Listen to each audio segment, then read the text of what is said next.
and Development team. As many of you know, the program Waldron Student Alumni Connections is focused really on helping our Weinberg students explore careers by connecting students with alumni across all kinds of industries, functional areas, and sectors. And in an effort to have those alumni explain what it is they do, as well as share insights on their own career path and reflections from their time as a student here at Northwestern. I also would like to give a special shout out today to the alum who's really made this all possible, Austin Waldron from the class of 1978. Supports this program in such a meaningful way in an effort to enrich our Weinberg student alumni community. So for that, we are eternally grateful. I also want to acknowledge that it's certainly been a stressful year for just about everyone on the planet. So we realize there's challenges that many of the students and all of us are working through. And for that you took the time to be here today, we're sincerely thank you for that.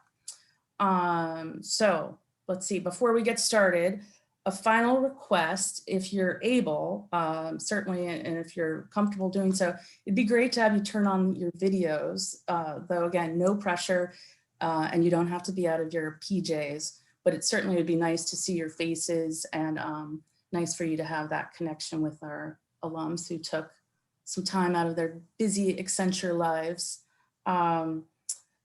Okay, last piece is that throughout the conversation, feel free, students, to submit any questions you have, and we'll get to that for the Q&A the last 15 minutes and get through as many as we can.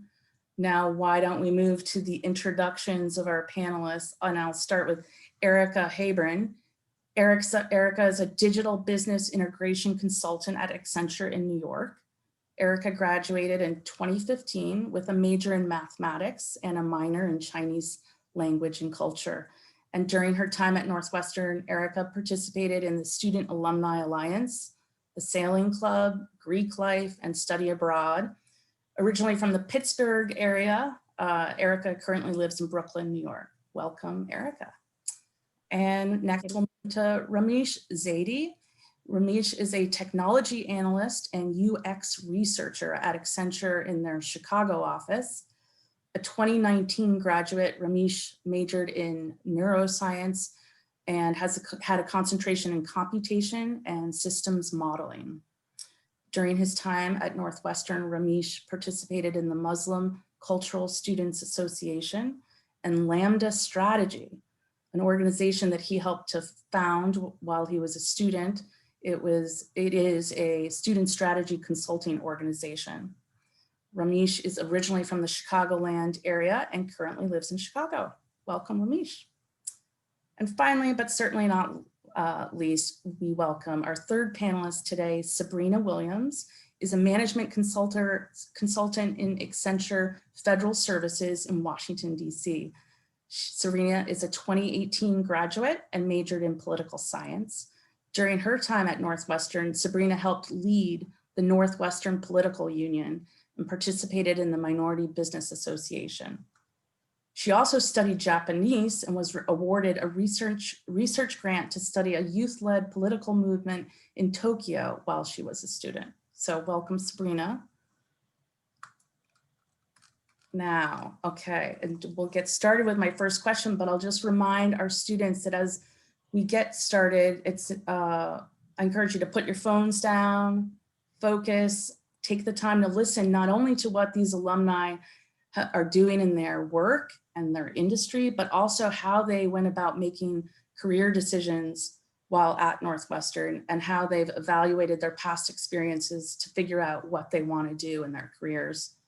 So now on to our questions for Erica, Ramesh, and Sabrina.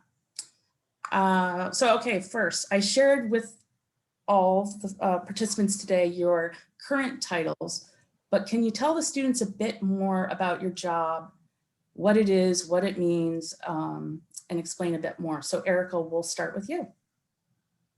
Yeah, definitely. So I'm in the digital products group at Accenture, which aligns to Accenture's overall interactive group. So the broader interactive group basically handles anything related to any client's digital strategy, which includes like cloud technologies, blockchain, marketing, digital marketing. So covers a really broad span of topics.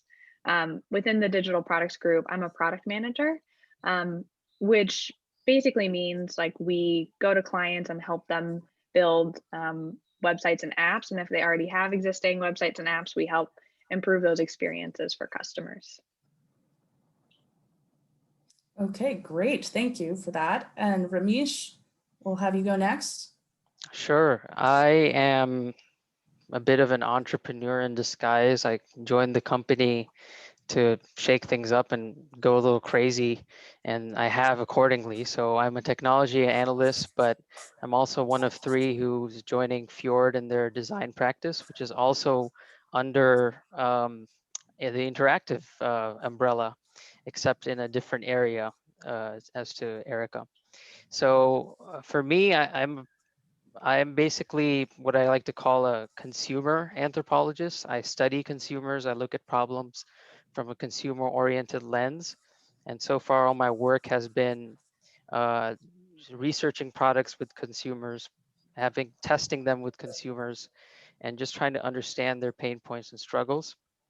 Um, and besides that, I'm also involved with the Accenture Innovation Network, which is another group within Accenture where I'm helping to launch a new offering for our clients that should be exciting if everything goes smoothly. But yeah, that's my role. Great. Well, thanks for a deeper description of your role there. And we'll go to Sabrina. Yep. So I am management consultant, and it's kind of a catch-all term sometimes, but my wheelhouse is basically process improvements. So we work with one of our government clients, and it can be anything from like, we have this weekly report or monthly report, and the issue is, they say the issue is one thing. We go in, we do due diligence, we do interviews, we talk to people, and we find out that the issue is either like these people need to talk to each other, or there's areas for automation, linking things together and just really taking it out of people's hands. So it kind of runs the gamut, but I would definitely say like it's process heavy. So in the process, is there room for automation? Is it just better emails? Is it you need more people, you need to hire more people? It's really like how can we make things run more smoothly? Great, interesting. And could you give us an example of one of your federal clients? So I'm actually not allowed to say by name, which is why I'm a little vague. But it's a big federal agency that I work for, and we're in the news a lot. Okay, got it. All right, well, thanks. That's helpful. Why don't we move to your elevator pitch about your career path since Northwestern, and maybe that career path that got you to Accenture. Starting with Erica. Yeah, absolutely. So when I came to Northwestern, I didn't really have like a straightforward idea of what I wanted to pursue necessarily. So my freshman year, I really prioritized taking all my distro credits, getting some of those out of the way, giving myself more time to really decide what I was interested in. Towards the end of my freshman year, I had taken one of the math classes in my spring quarter and hadn't taken a math class since high school. And so it kind of like reignited just being excited and the topics around math and just really liking the classes I was in compared to maybe some of classes where you have to write a lot of essays and things. So I think I declared my major freshman year, and then I came to Northwestern knowing I wanted to study Chinese language. So I had that pretty straightforward going in, just having an interest in Chinese language and culture. So throughout school, I pretty much just went for my math major and Chinese language and wrapped up my credits. I knew I wanted to study abroad junior year, so I did a language intensive program in Beijing. that was run through Northwestern, and that was a really great opportunity to only speak Chinese the entire 3 months that I was there, Mandarin Chinese. And in sort of pursuing my career opportunities, like going into my senior year, I had the chance to work at a digital agency. I think I applied through the like Northwestern career portal and applied directly through there. Working at that company, the founder of that company had contacts at a company called Acuity Group. So when I was in my senior year looking for full-time jobs, I applied to a role at Acuity Group and interviewed with them and got the role. But Acuity Group had actually been acquired by Accenture by the time I was interviewing. So then when I started full-time in the summer, I just onboarded fully as an Accenture employee. So kind of non-traditional route that I pursued my career at Accenture. But that's kind of like the sideways path that I found myself following. Wow, interesting how the alumni network influence on that career path. I like it. Yeah. And yeah, Ramesh, why don't you let us in on your, I know we got to chat the other day a bit about Right. it. It really was fascinating. Well, I wouldn't say that. I would say Erica's being a little humble because the digital products group, especially the one that was the members that were acquired from Acuity Group, are a very talented group of people. So you should consider that a very prestigious group within the company. My journey, it's a bit of a long story. I'll try to keep it concise, but essentially I came in as, a pre-med. And here we go again, the story about dropping pre-med, right? But started off as pre-med, and then in the sophomore year, lost interest. And so gained interest in consulting after talking to a bunch of Kellogg students who all seemed extremely happy, healthy, fit, and enjoying their lives in this industry. And I was like, okay, I want in.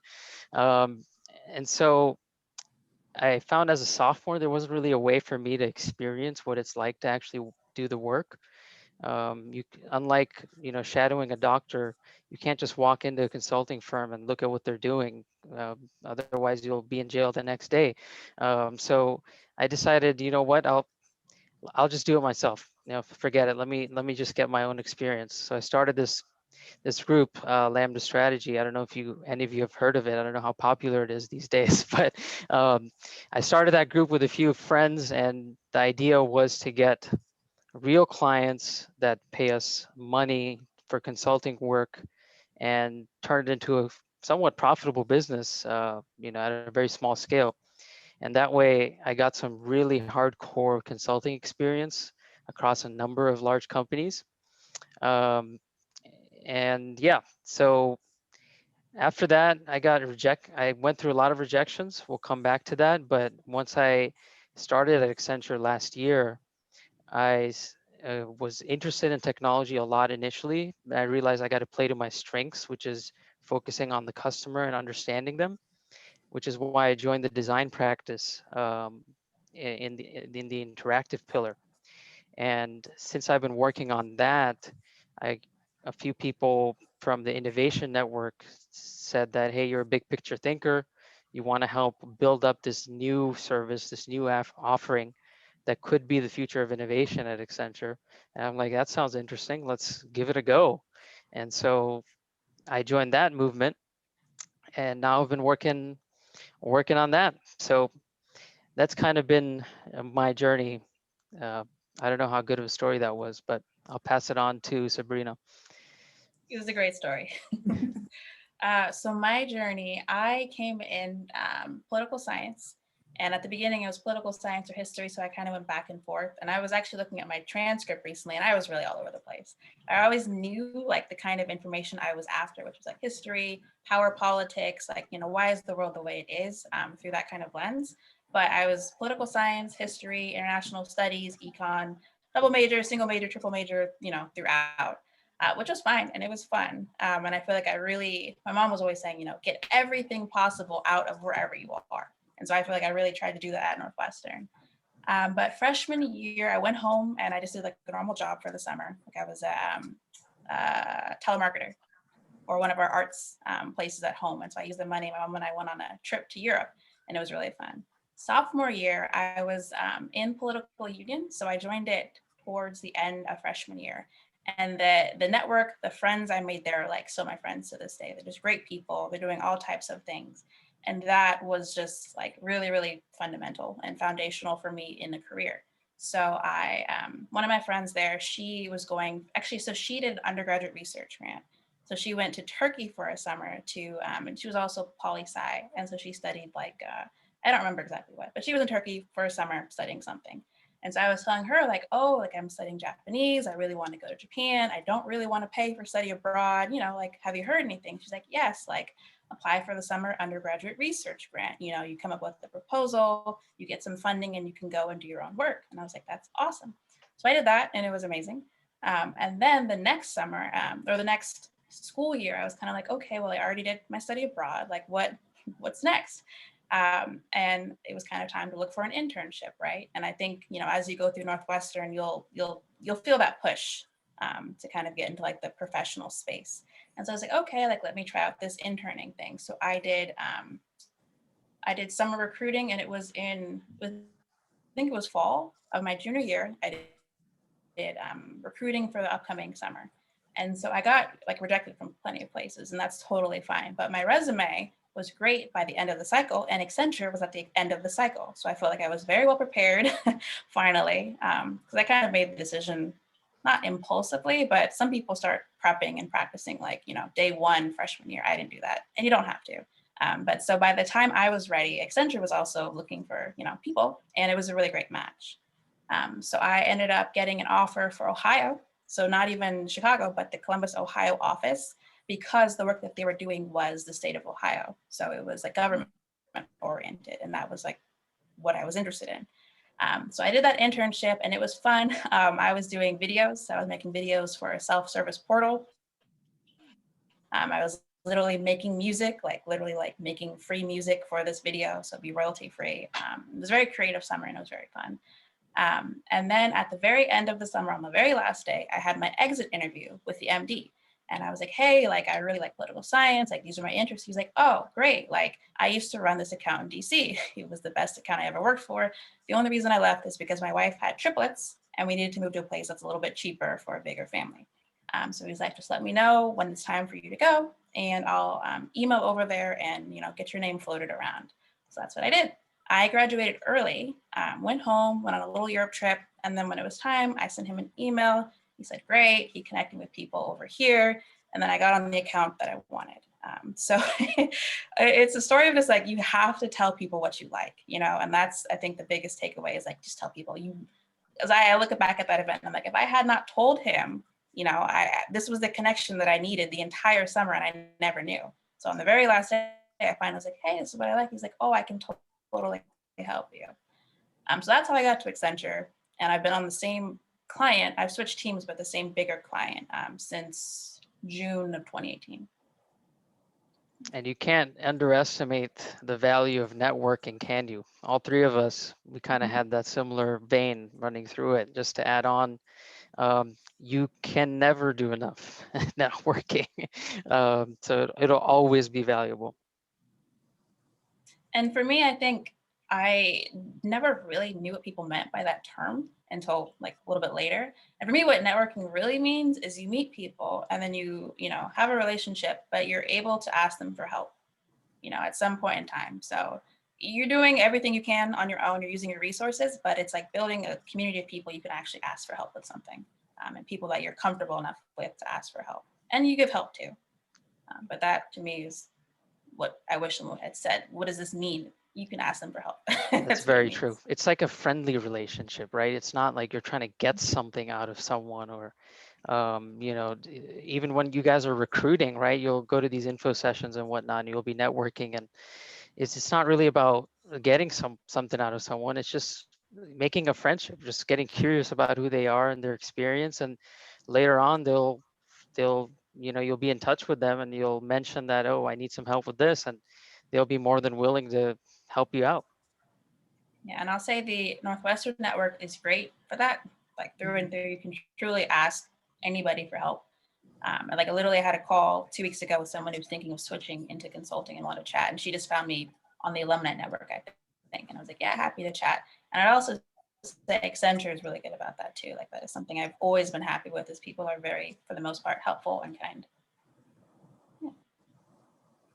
Yeah, great point. Thanks for bringing that up, because we hear alumni share with our students quite often in these Waldron programs how much they want to help our students and on the networking piece. So definitely a good message to underscore for the folks on the call today. And Ramesh. I was going to add there, Katie, guys, we didn't tell them about the Q Center yet, right? That's a big part of your journey, if it's with Accenture, is going to be 2 weeks you spend in training at the beginning of the job, where you build your essential network. At least that was my story. And I assume once you guys get the job, we'll be out of the pandemic. So hopefully you'll be able to have that experience. But you go to the Q Center, which is Accenture's little mini hotel, and you're essentially locked in with a bunch of people. And it's like college, all 4 years of college all over again, condensed into 2 weeks. It'll be very fun. Just wanted to add that. That was a part of my journey. Yeah, absolutely. I went to the Q Center a few months ago actually, and it felt like kind of like going back to college in a weird way, because the first few weeks were very networking heavy, freshman cafeteria, like meeting so many different people. Where is the Q Center? Did we say that? It's in Illinois. what is it? It's like St. 45 Charles. minutes. St. Charles. Yeah, Yeah. in Illinois. Yeah. Yeah. Okay, interesting. Thank you for sharing that. Okay, so we did get a chance to hear from each of you about how you got to Accenture, really, literally. Let's move back to your time at Northwestern, though, you know, a lot of, you've talked about the organizations that you've been involved with, but let's go back and think through some of the impactful things you did, or maybe elaborate a bit more on the clubs and the way you engaged while you were a member of the student community here on campus. And maybe, you know, with that, if there's anything looking back that maybe you wish you had done that you didn't do, that could be really helpful to hear about as well. So we'll start with Erica. Yeah, absolutely. I think so. Katie alluded to this when we all first joined the call, but I really just joined so many clubs when I first joined when I first came to Northwestern, that I just overloaded my schedule, and like over the years, I just like pared back the clubs that I joined. But freshman year, I was on the ski team, sailing team, Greek life, Student Alumni Alliance. That's like all I can think of off the top of my head. And then sophomore year, I got a job driving Safe Ride, which for students that haven't really been on campus as much, it's basically like an Uber service for only students. So I basically drove like Northwestern Uber back in the day. And that was one of my favorite experiences actually, because I just got to drive people from either libraries to home, or from party to party, or like from dinner to like a after party or something. And so it was just like really fun to meet all these different students across campus. I met a bunch of grad students that were like, would tell me about their research. I would listen to like This American Life on the radio, and then talk with people in my Safe Ride about the topics that were on This American Life. So that was like a really cool way to just meet a bunch of random students and have like really deep 5-minute conversations with people.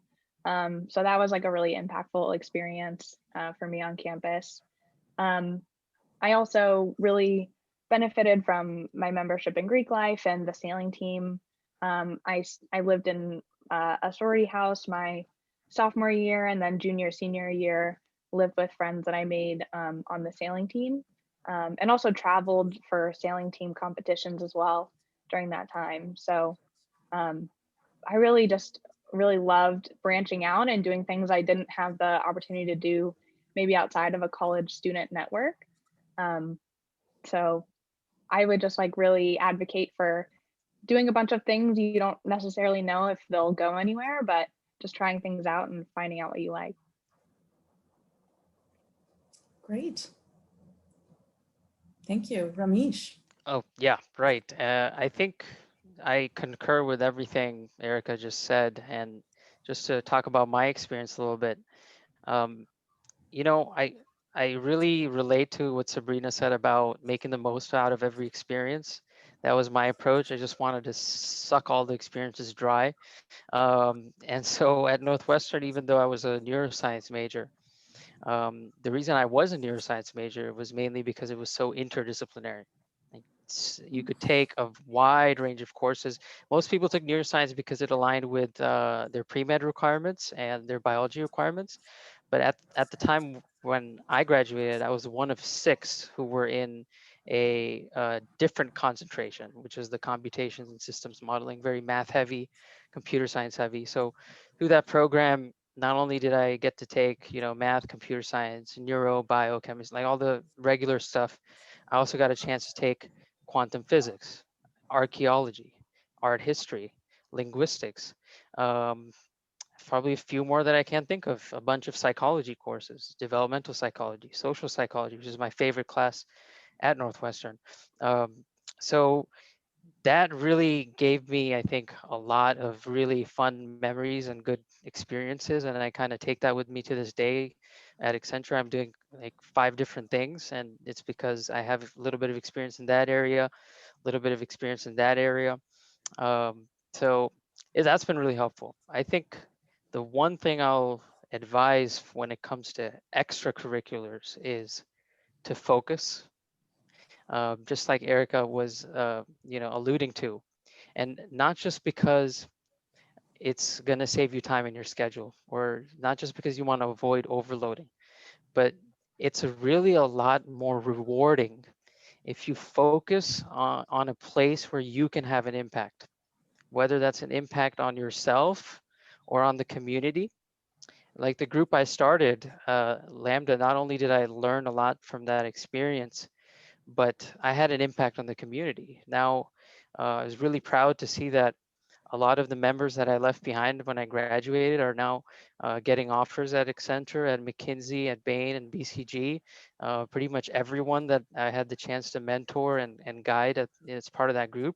And so that's really, really rewarding. So look to see where you can have an impact and focus on it. One place having a lot of impact, way more valuable than 2 or 3 places where you're kind of just hanging out, or on a few exec boards where you write a lot of emails but don't really have an impact, right?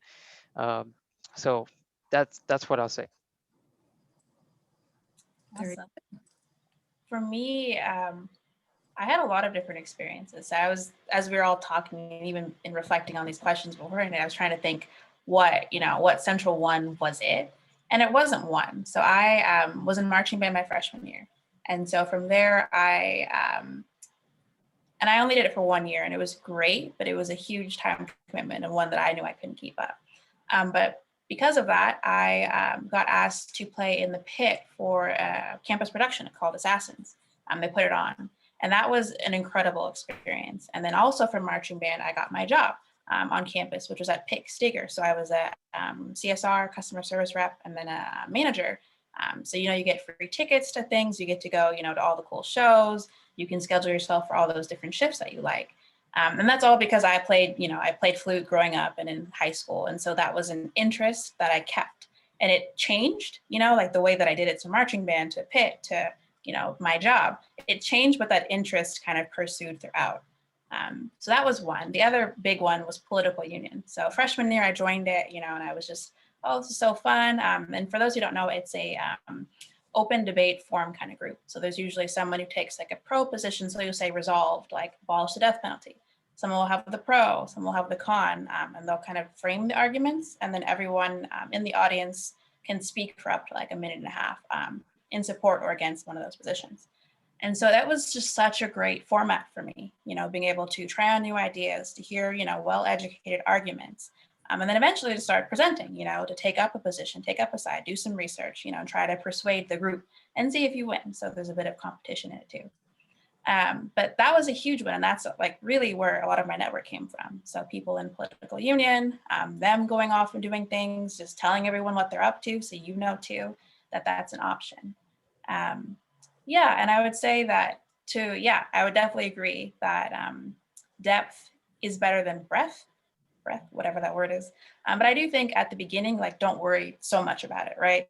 So your first year, your first 2 years, just try everything that you like, like hold on to some of those interests that really make you happy.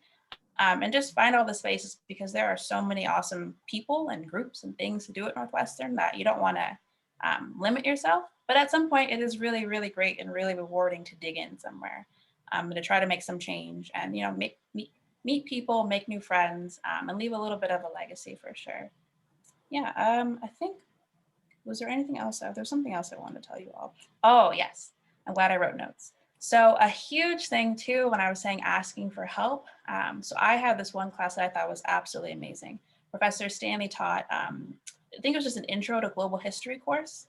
And the way she taught history, we were learning about how women's purchasing choices of like fabric and clothing helped fuel the demand side of the Industrial Revolution.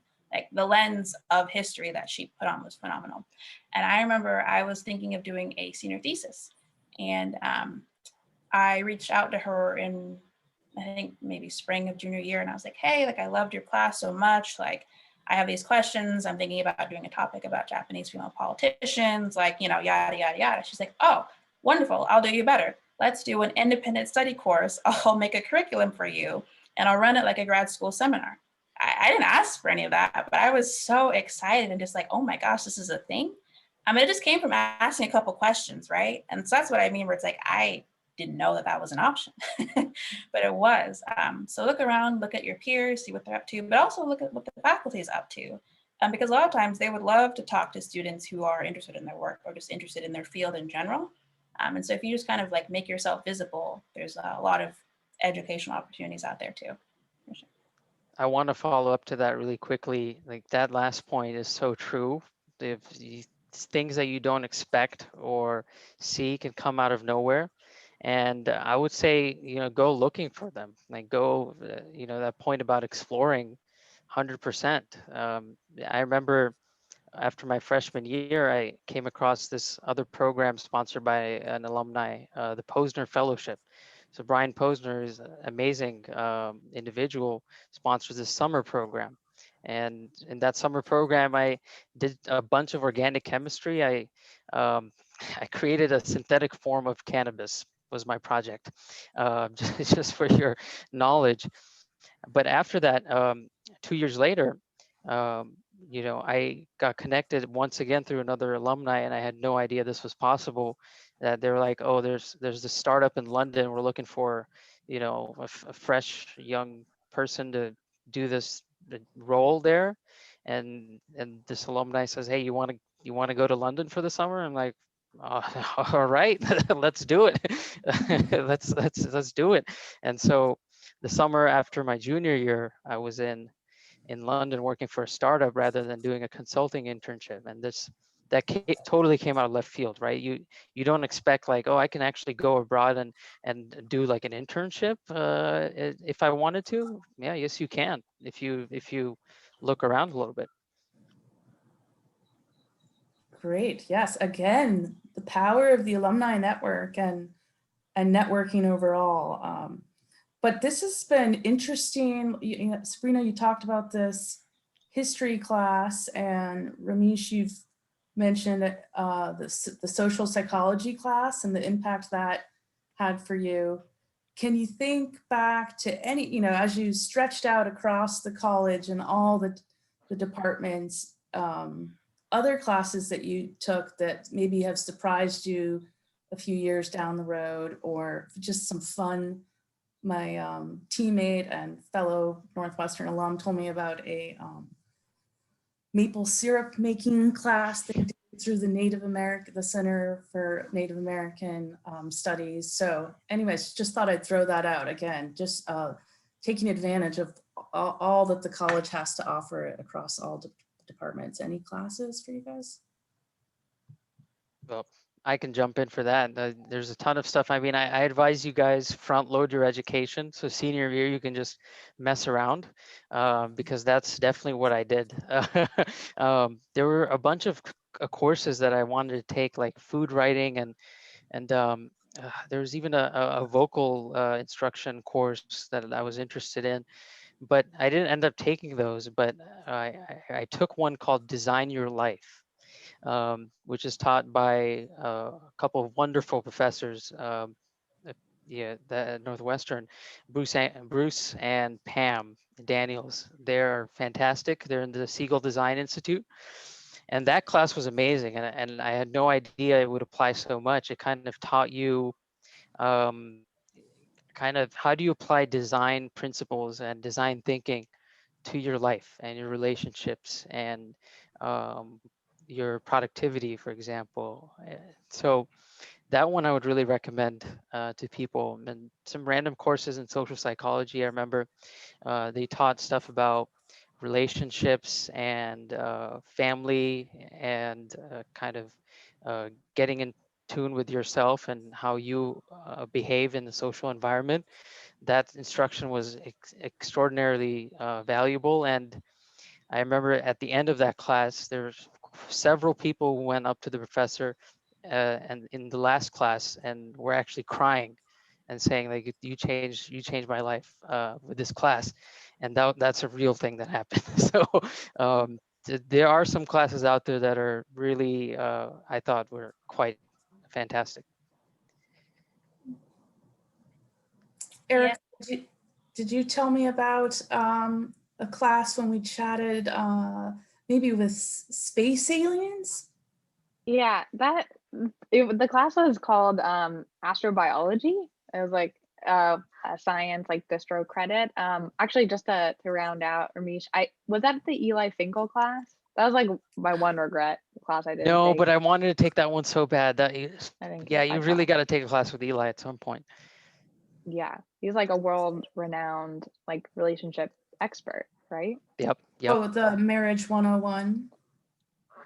I don't know. I think I'm not sure. Delaney was saying that in the chat. Maybe that's it. Yes, fabulous.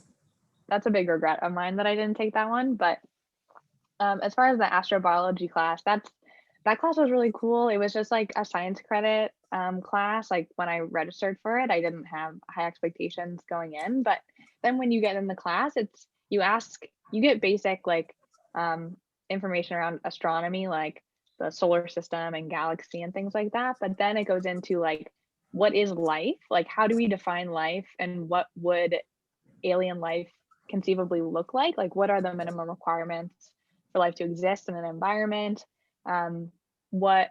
We really rely on water as like life forms on Earth, but like what might other environments rely on as opposed to water? So it was a really crazy class, and I think about it all the time when I'm thinking about like problems that like sometimes it seems obvious, like things that are alive seem obvious. But it's interesting to like kind of go back to the building blocks and like really challenge your assumptions about some things. Great. Wow. Well, thank you for sharing more of your memories about some of those classes that might have been outside your major, but really made an impact and something you look back on so fondly. That's really neat to hear about. Let's see, switching gears, it might be helpful for the students to hear a little bit more about, how you approach the recruiting cycle and just, coping with the ups and downs and the leaning into the unknowns and moving forward, even when you might get knocked down once in a while. Maybe, I don't know if we could start with Erica, if you have any comments or thoughts on the recruiting cycle. That might be a helpful chapter, because I see we're just about 15 minutes left. So maybe after this topic, we'll move to the Q&A for the students.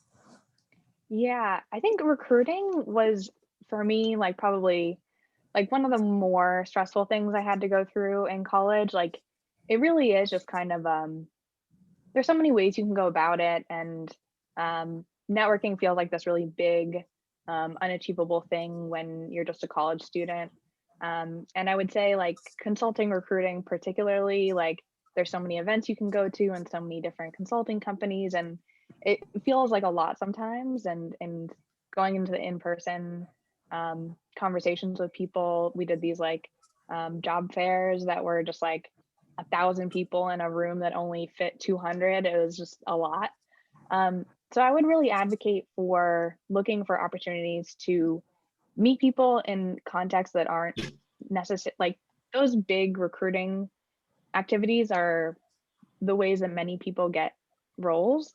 But like you can find like smaller events like coffee chats and things like that where you're gonna have the opportunity to make a bigger impression, and really get your personality across and your passions across. So I'd really advocate for that specifically.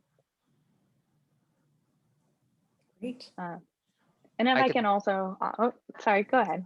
go I ahead, know we Erica. have a Finish little your bit of thought. time Finish left. your thought. I was just gonna say, like, don't get discouraged. Like everyone that's gone through the recruiting cycle has like faced a bunch of rejection letters. And so um, if it's something you really care about, like keep pushing for it. Um, I You're not alone. Like you're not the first person to kind of go through these like really challenging processes. But just keep trying to find people that you relate to, and get someone's ear to talk to one on one, and you'll eventually find someone that can advocate for you a little bit better. Yeah, I'd add that, you know, the, I 100% agree with the comment on rejections. I mean, you're going to feel it anyway. It doesn't matter what I tell you, it's going to get you down a little bit. So I'm sorry in advance, but my story with recruitment was really a tough one because in sophomore year, like I told you guys, I started this cool consulting group thing that I was working on, and I thought, oh shoot, now I have a chance as a pre-med. I didn't have a chance, but I did this thing and now I have a chance. And so junior year internship recruitment, application after application, barely got any interviews. I don't even remember. I got like 2 interviews for that entire cycle, the entire fall quarter. And so that really, the, left a dent on my confidence. And so I had to come back stronger. And that made me work a little harder. I said, you know what, I need a little bit more. I need a little bit special sauce.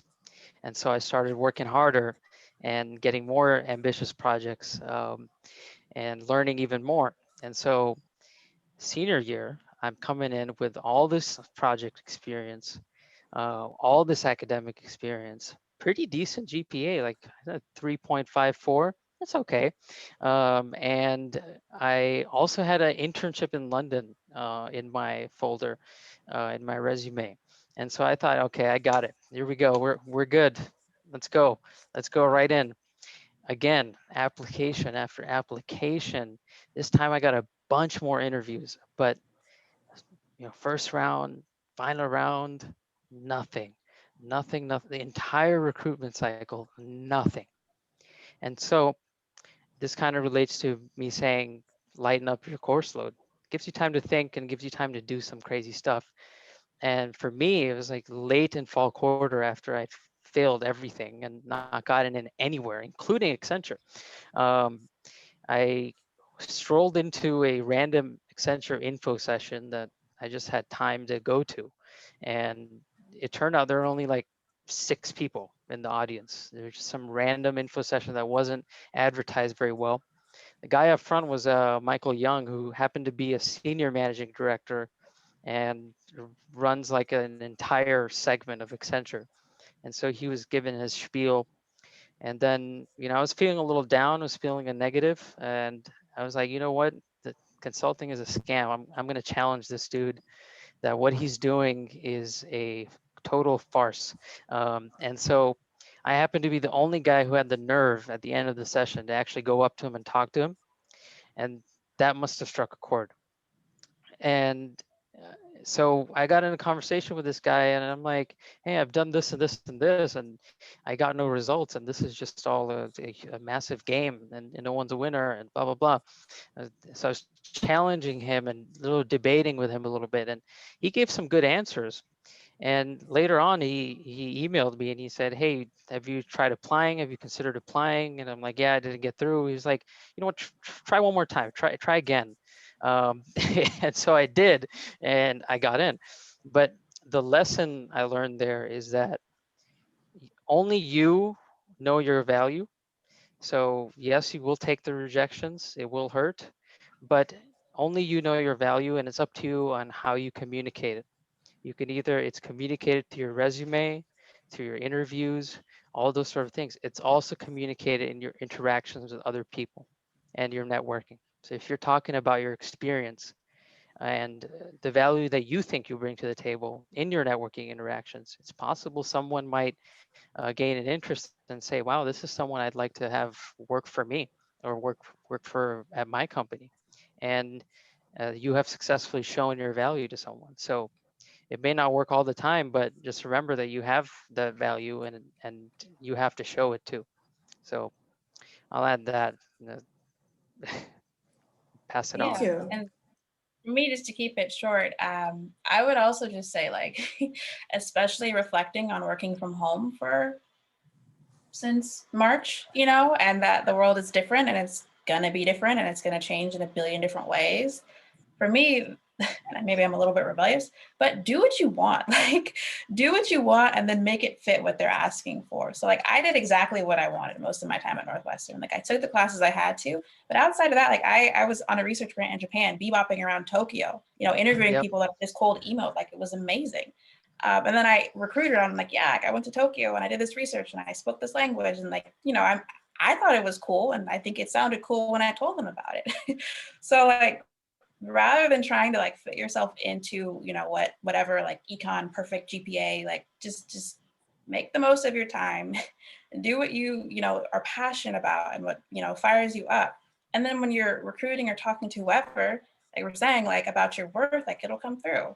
And if you don't get the job, you still like what you did for 4 years and you can go find something else to do. And if you want to leave your job, let's say you've been working someplace for a few years, you have been doing what you want to do. So you can continue that into your next path. But I think the issue I had, and that a lot of us maybe had back then, is it's positioned as the end all be all, right? And that your value is determined by your company after you graduate. It's not. It is absolutely not. So do it, do what find the jobs that you're interested in, but don't let them be your validation for who you are, and just find the things that you like to do, because it is a very long game. Like life is long. So, your first 5 years out of school are not going to determine everything that you're worth or everything that you do for the rest of your life. Thank you, Sabrina. Hey, Erica, that reminded me, it was a great story when you told me the other day that you were on track with your major and your degree requirements when you decided one winter quarter. You know what? Well, tell us, where did you go that year you took a break? Absolutely. Like I was, math is like, I think comparatively a small major. So I had like all my credits lined up. I studied abroad, was still on track. And I had one extra quarter. Basically, I could have graduated a quarter early, but I decided I wanted to take the winter quarter off and be a snowboard instructor. So I planned ahead of time. I applied to be a snowboard instructor, got the job, chilled in Breckenridge, Colorado for 3 months, snowboarded every single day. Got 95 days in that season. It was amazing. And then I came back, finished my course load, and graduated in the regular springtime. No, that's great. I appreciated hearing, take care of yourselves and take advantage of, maybe some more unusual opportunities or flexibility during this time in your life to get out there and do what you want to do. Well, I'm reminded that we're short on time, but we encourage anyone to throw in your questions in the chat. We did get a great question about workload, course load during the recruiting cycle. Does anyone on the panel have comments? Or Ramesh, you've suggested you only take 3 classes. Whatever floats your boat, I'm not really suggesting it. I did it. I did it for one of the recruiting cycles, my senior year. But then again, I just wanted to chill my senior year. So, I did it. It was okay. I had a bunch of extra time to reach out, do networking, and kind of just have fun with the recruitment process. So that's why I did it. But it is really whatever fits with you. If it depends on your schedule. Yeah, I think I had a normal workload. I don't think I underburned. I think probably normal. I don't know. Okay, great. Well, that's helpful. I was going to ask you all, as we have about just 8 minutes left, what do you think you might be doing if you weren't doing what you're doing now?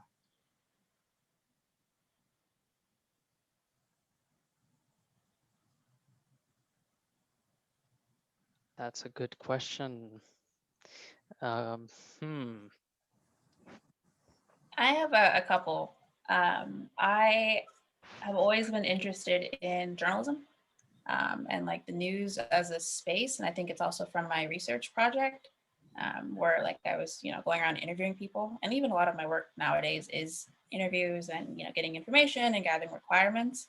So I think that's definitely a space that I would probably explore when I'm done, if I ever am done here, but, definitely in the future, I think that's an awesome space. A cool thing about big firms is that, there usually is a lot of ways to do what you're interested in within a firm. So like, I'll also probably just explore that first. But yeah, I do think, especially after seeing politics and all of that, like it's very important. And information and sharing responsible information is very important. So that's something that's been interesting to me. Yeah, actually, you mentioned the big firm. Maybe Erica, could you take a minute to tell the students a little bit about your +1 and the work you're doing around artificial intelligence at Accenture? Yeah, absolutely. So kind of like along the theme of that's been mentioned around like doing what you want to do and like telling people what you're interested in. So Accenture has like a huge AI practice, and within my digital products group, I was looking for ways to upskill in applied intelligence. So I was trying to reach out to different people in the organization to see who, maybe wanted help with work that they were doing. And I stumbled upon someone that was operating in the responsible AI group at Accenture, which specializes in ethical and responsible uses of applied intelligence, both in tools and products, and then in and of itself, like using data responsibly at big companies. So after volunteering and sort of being like, I can do anything you want me to do, just like let me know if you need help on something. I had the opportunity to write a something called the Governance Guidebook for responsible AI for Accenture. And that was actually leveraged and has been leveraged to kind of build out Accenture's responsible AI governance group. And so that was a great networking opportunity, great chance to build my skills in that area and pick up a really cool, interesting, something that was very interesting to me. Yeah, great. Thanks for sharing a bit about that.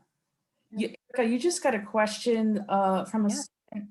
Michael's writes that he's majoring in math and minoring in Chinese language and culture, and wondering how you found that study abroad program that Northwestern runs in Beijing. Yeah, that was the UE, I think it's UES program. I'll double check. And Michael, I don't know, I think we're distributing contact info, so feel free to reach out, both Michael or anyone else that has questions. I think it's UES, and I really liked it. It was, you spoke Chinese on campus, and then when you were off campus, you could speak English, and you could do a homestay, or you could stay with students on campus.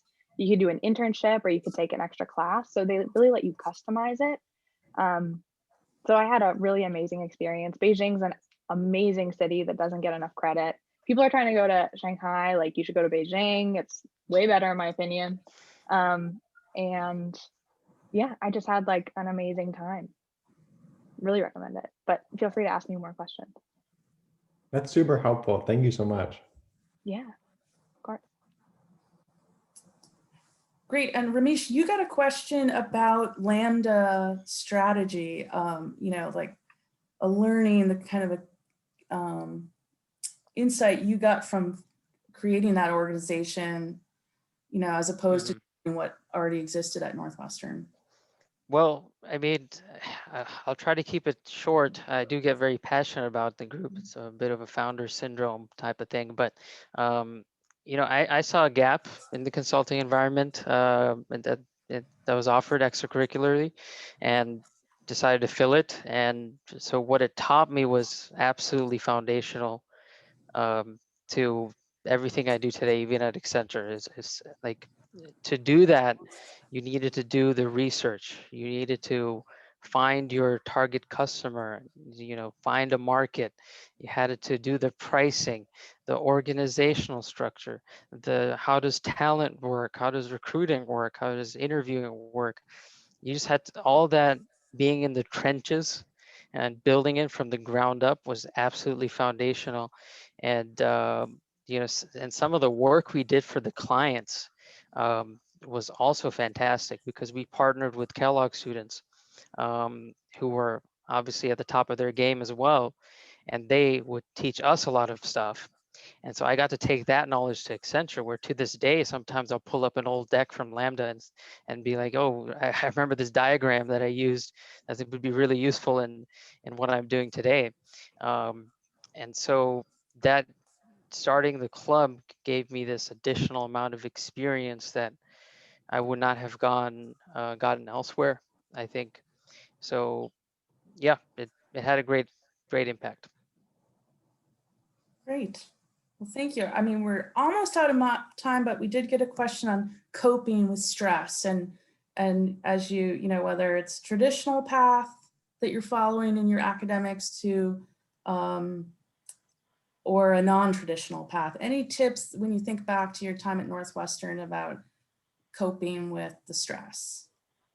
I'll just say something quickly, and that is, I have a lot of friends, and self included, where about a year after graduation, you kind of hit a slump because, things are different. You're not in school anymore. It's not quite as dynamic.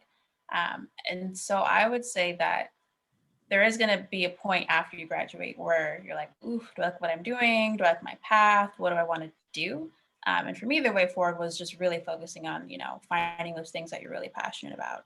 And I think that applies to earlier on in school where, it's, if you're doing things because you think you should, there usually hits a point where you have some dissatisfaction with that. So the reward in following your own path and following something that's a little bit unconventional is that you usually like what you're doing a bit more at the end of the day. So it's harder, but it's usually more rewarding too.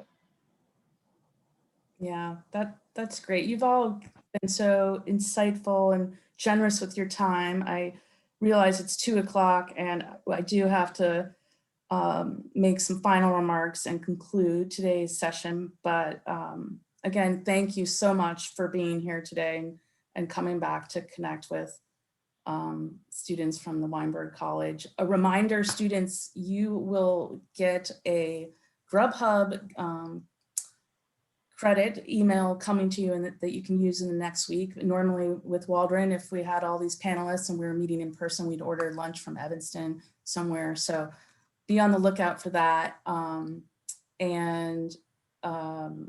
I also encourage you students to keep an eye out for future Waldron sessions that are coming up all winter and all winter quarter and this spring. So keep joining us. And that concludes our program. So thanks again, everybody. I hope you have a great afternoon and an even better weekend. Take care. Yeah. Thanks, All everyone. right, take care, everyone.